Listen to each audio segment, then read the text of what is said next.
de Zaragoza y en la clínica Montpellier también. Bueno, sobre todo agradecerle el que hoy esté aquí con nosotros de manera desinteresada y no solo la charla que nos va a dar, sino su implicación en la asociación, porque gracias a él y a su implicación estamos pudiendo, bueno, pues tener esperanza, ¿no?, para ciertos objetivos de poder visibilizar mejor la enfermedad dentro también, pues eso, del sistema médico, que muchas veces ahí también ha quedado un poco invisible, ¿no? Entonces, bueno, el poder sentir que él está con nosotros, que no estamos solas, bueno, pues siendo una enfermedad que normalmente, pues eso, nos hemos ido como sintiendo a veces solas, ¿no?, en ese proceso de diagnóstico o en los tratamientos, pues bueno, que tiene un valor especial que esté con nosotros. Y bueno, él nos ha preparado como una pequeña charla con unas presentaciones y sobre todo luego lo que queríamos era como dar espacio pues para poder hacer un poco de preguntas, de dudas, de atender inquietudes, ¿no?, ya que es una enfermedad que despierta, ¿no?, muchas incertidumbres, pues no solo escuchar lo que él nos vaya a contar, sino poder contar con él para poder pues hablar, ¿no? Muchas veces los tiempos de las consultas, ¿no?, se nos quedan dudas en el tintero y entonces eso, no solo es la charla, sino el poder luego compartir, hablar, las inquietudes, participar y demás. Y nada, pues muy bien, pues bienvenido. Gracias por la invitación. Bueno, me llamo Fernando Roldán, estoy de ginecólogo en el Hospital Clínico y bueno, lo que más hago es oncología ginecológica, pero como podréis entender, la endometriosis cada vez ha estado más relacionada con las unidades de oncología, porque es una cirugía muy agresiva.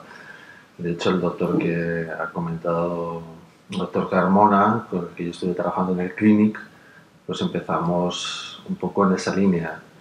Y en La Paz lo mismo, la doctora Alicia Hernández, que empezaron con las unidades de endometriosis, inicialmente eran unidades de oncología, porque son cirugías, como luego veréis imágenes de mujeres con endometriosis, pues que a veces son muy agresivas, muchísimo más que incluso a veces tratar un cáncer, ¿no?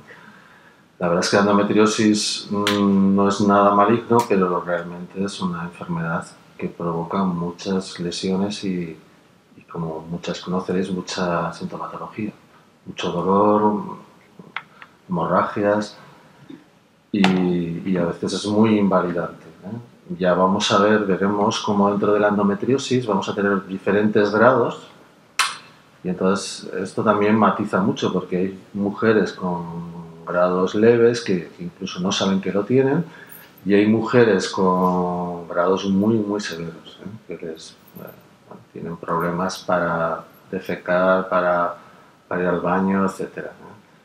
Entonces, bueno, la pequeña charla que he preparado va un poco simplemente para dar unas cuantas pinceladas. Supongo que muchos de vosotros ya conocéis cosas y, bueno, pues un poco para luego, porque María me pidió que quería que fuera una charla un poco, digamos, familiar, o sea, que tengáis la posibilidad de poder cada uno de vosotros preguntar y poder vuestras inquietudes y vuestros problemas que tenéis, ¿no?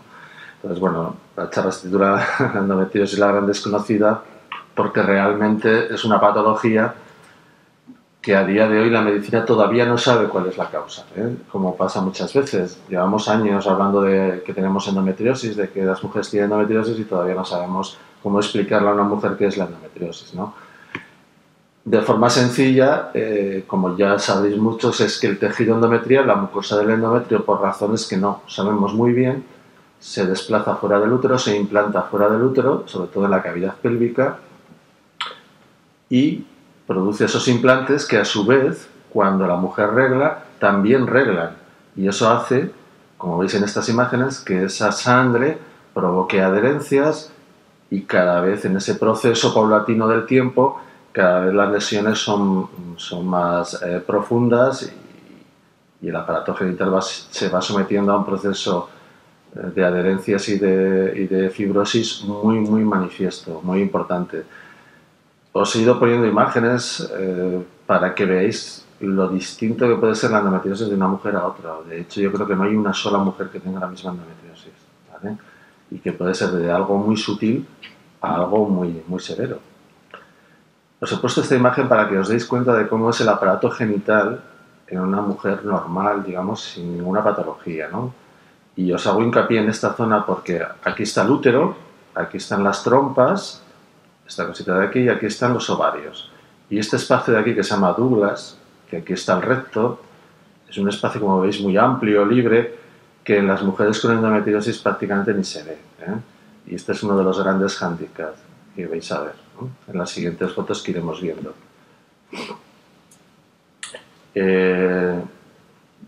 Como comentábamos, la fisiopatología es el tejido endometrial que se implanta, que se infiltra dentro de los tejidos, es otra cosa muy característica de la endometriosis, de manera que cada vez los focos son más profundos y que se ha descrito endometriosis incluso en sitios como puede ser el pulmón, como veis aquí en el diafragma, o incluso en el cerebro. Lo cierto es que esto es muy raro porque la endometriosis el 99% es pélvica, ¿eh? Pero sí que algún caso hemos llegado a observar. Como comentamos, la misma sangre provoca un estado de inflamación que contribuye a perpetuar la enfermedad y a que aparezcan otros síntomas que también son muy importantes en la endometriosis, que es la esterilidad, y que también vamos a hablar de ello. Y sobre todo, pues la clínica de dolor, de sangrados, que va a hacer que sea una enfermedad que en muchas mujeres llega a ser, pues, que altera la calidad de vida y que les afecta cotidianamente. Entonces, como veis, os voy a ir enseñando imágenes, tampoco me voy a recrear, pero quiero un poco que veáis las diferentes casos de endometriosis. Aquí veis, por ejemplo, muchas veces la endometriosis solamente es peritoneal. Hacemos una laparoscopia y solamente encontramos estos puntitos y ya está. Pero hay veces que ya nos encontramos, lo más habitual son endometriomas, la endometriosis ovárica, que en la ecografía se ve unos quistecitos, que esto es lo que luego vemos por la laparoscopia, ¿vale? Y aquí vemos un caso extremo de una endometriosis profunda, en donde veis que no se diferencia nada. O sea, ni útero, ni trompas, ni ovarios, ni recto, ni nada. Y esto casi me atrevo a decir que es mucho peor muchas veces que cánceres de útero que tenemos que operar. Para que os hagáis una idea de que el grado de endometriosis a veces es brutal. Y las diferencias entre una mujer y otra son increíbles, ¿no? Entonces es normal que una paciente que tiene esta patología tenga unos dolores enormes. O sea, clásicamente la endometriosis se ha clasificado en 4 grados, ¿vale? Grado 1, o sea, endometriosis leve, grado 1, la moderada, que sería, esta era una endometriosis leve, esta es la del medio, una endometriosis grado 2 o 3, ya aparecen los quistes, las adherencias, y la endometriosis severa grado 4, que viene sobre todo por implantes profundos en el tabique rectovaginal, que es una zona que hemos comentado antes, donde estaba el Douglas, que es donde más dolor produce, y en la zona intestinal o vesical, ¿eh? Yo he tenido la desgracia de tener que operar a una paciente y que tener que quitar un riñón porque la endometriosis le había abolido ese riñón. Entonces, estamos hablando de que a veces llega a ser muy invalidante, ¿no? Afecta a órganos muy importantes. ¿Cuál es la incidencia? Otro gran problema que tenemos, como veis, casi todas las imágenes que os pongo son de laparoscopia. Realmente el diagnóstico de la endometriosis es laparoscópico, no es de otra manera. Y no les hacemos a todas las mujeres una laparoscopia, claro. Entonces no sabemos realmente el grado de incidencia que hay de endometriosis. Las estadísticas varían tanto como desde un 10 a un 30%, que es mucho decir, ¿eh? Estamos hablando que si hay un 30% de mujeres con endometriosis, es más que mujeres diabéticas, que mujeres con SIDA. O sea, realmente es una patología que afecta a mucha gente y que está es muy poco conocida, por lo menos muy poco difundida. A su vez, de esas mujeres que tienen endometriosis, lo mismo, hay he puesto aquí un 20 y un 30, pero hay estadísticas que suben hasta un 50% de que tienen problemas de fertilidad, es decir, a la hora de quedarse embarazada. De hecho, es la segunda causa de causas de esterilidad, ¿no? ¿Qué ocurre? Que es una enfermedad benigna, pero lo que hemos comentado que es muy recurrente. Eso es otro de los grandes problemas de la endometriosis, y más de una de vosotras lo habréis sufrido, que os han operado de un quiste y al cabo de 1 año, 2 años, 3 años os vuelve a aparecer otro en otro sitio y esto es realmente tremendo, ¿eh? Y el otro problema que veremos es que no tenemos tratamientos muy eficaces para ello. Esa es la gran causa. La teoría, ¿no? Las teorías de la endometriosis, ¿no? Bueno, pues la más aceptada es que hay una menstruación retrógrada, ¿vale? Es decir, que de alguna manera en algunas mujeres cuando se produce la menstruación también a través de las trompas pasarían células endometriales y se implantarían. Pero hay quien dice que esto puede ocurrir en todas las mujeres. Es decir, que cuando una mujer tiene la menstruación, cualquier mujer, esas células endometriales pasan. Y el mecanismo inmunológico, el sistema inmunológico, las elimina. Pero en algunas mujeres esto no se produce, ¿no? El mecanismo inmune no actúa y por lo tanto a lo mejor lo que hay es un problema inmunológico en las mujeres que tienen endometriosis. Lo cierto es que ninguna de las dos cosas se ha aclarado, es decir, sigue estando ahí y yo esto lo di cuando hacía medicina, hace 20 años y sigue estando prácticamente igual. O sea, por lo menos yo en 20 años no he visto prácticamente ningún cambio. También se ha comentado que hay cierta predisposición porque se ve casos en las mismas familias. Por supuesto hay una incidencia hormonal porque dura la época reproductiva de la mujer, es decir, es estrógeno dependiente, de manera que cuando la mujer llega a la menopausia o se le quitan los ovarios quirúrgicamente como tratamiento, pues la endometriosis desaparece, ¿eh? Y bueno, también se han hablado de agentes químicos como pesticidas, en fin, de todo, pero realmente nunca se ha llegado a comprobar que haya una causa específica, concreta, que provoque la endometriosis, ¿eh? Y históricamente estas dos teorías, la menstruación retrógrada y la enfermedad autoinmune, es las que más se han mantenido en el tiempo, ¿no?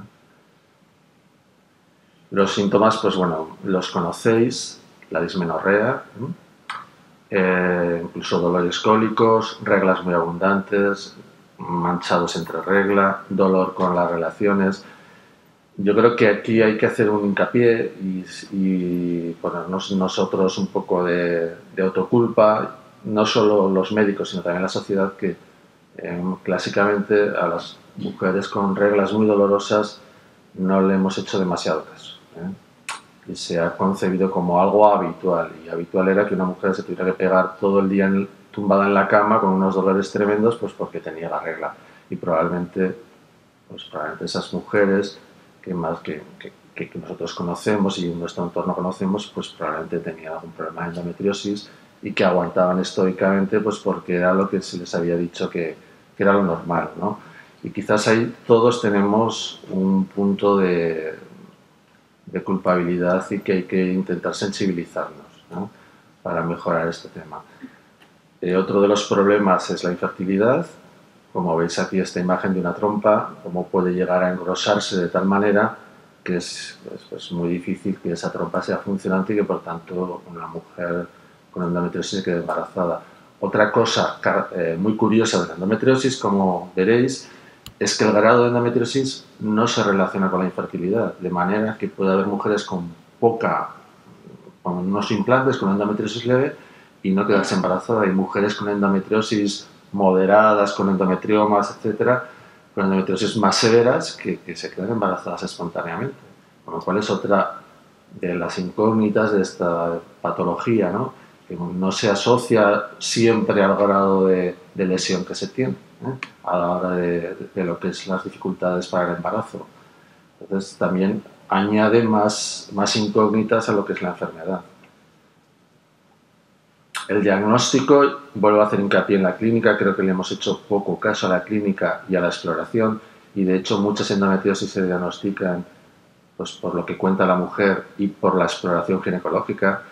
La ecografía es muy importante, pero yo creo que también hay que matizar. La ecografía es muy importante cuando vemos esto, un endometrioma. Entonces es muy fácil detectar una endometriosis, pero muchas veces no vemos nada en la ecografía y claro, la mujer sigue teniendo dolor y no le damos a lo mejor la importancia o la trascendencia que tiene, ¿eh? Entonces, vuelvo a remarcar, clínica y exploración es lo primero que nos tiene que hacer sospechar que hay algo.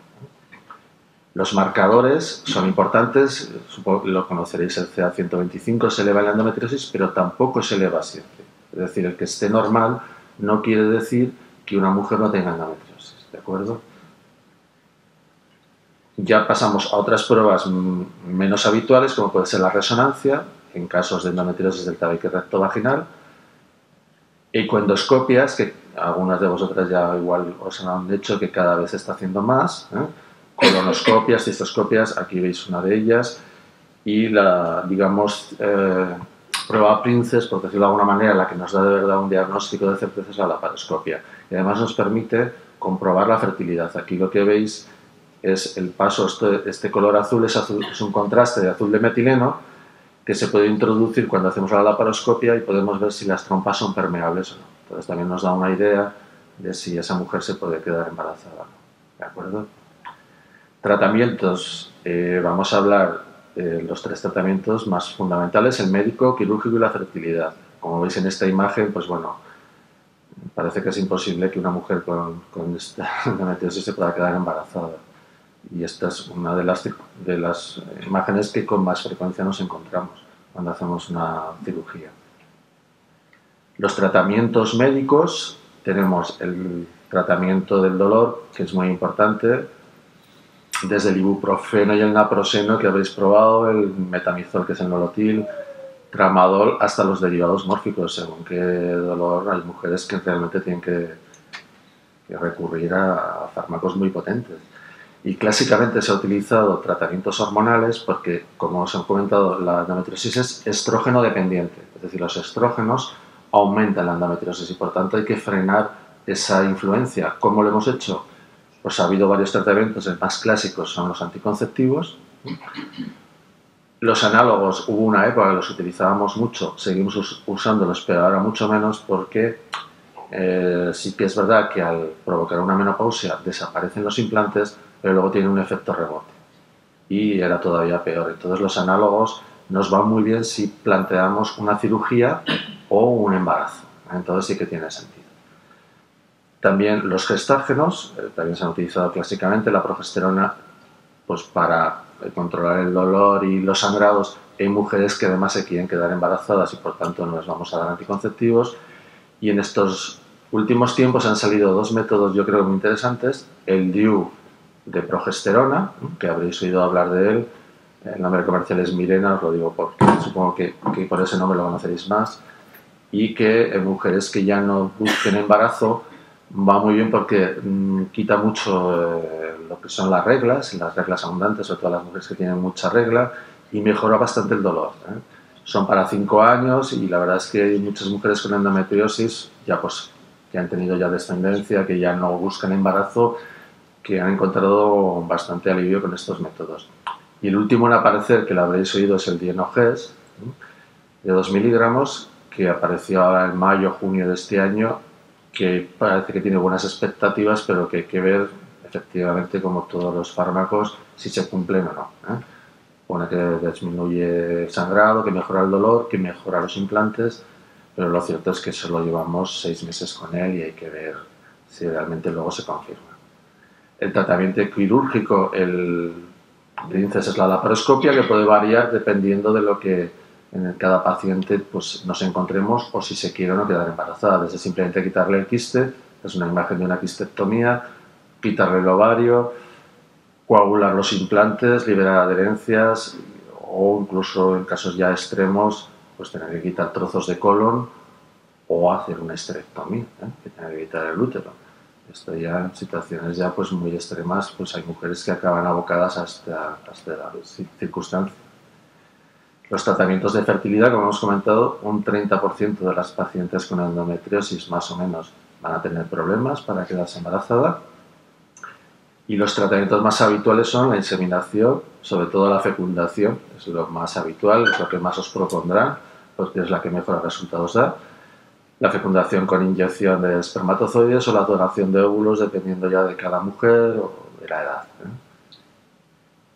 Calidad de vida, pues yo creo que es un factor muy importante. Las mujeres con endometriosis, muchas no tienen muy buena calidad de vida, y esto hay que remarcarlo, tienen dolores de regla muy fuertes, dolores cólicos, reglas muy abundantes, afecta su fertilidad y eso también afecta psicológicamente a todo, afecta a las relaciones y afecta al entorno. Como decía un profesor de la Universidad de Barcelona, pues no solamente es una enfermedad que supone una pesada carga, no solo para la mujer en sus mejores años de vida, sino que además supone una carga también y afecta a su entorno. Y eso es inevitable. Yo creo que es bueno conocer las cosas para poderlas entender y para poderlas afrontar. Y creo que en parte estas charlas también, yo sé por María que en este sentido hace mucho hincapié que es muy importante que todos nos sensibilicemos de esta patología y de cómo puede afectarnos en nuestra vida habitual.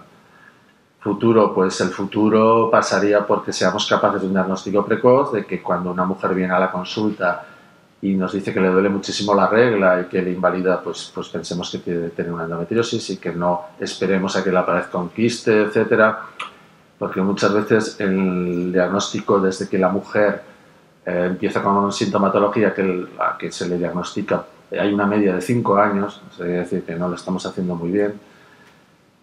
Campañas de sensibilización de la población, de los profesionales sanitarios, unidades de endometriosis, cada vez se están haciendo más. Este es un objetivo, por ejemplo, aquí, nosotros en el Hospital Clínico esperamos en un tiempo no muy largo poder empezar a tener una unidad de endometriosis porque creemos que es muy importante, como ya pasa en otros hospitales, en el Clínic, en La Paz.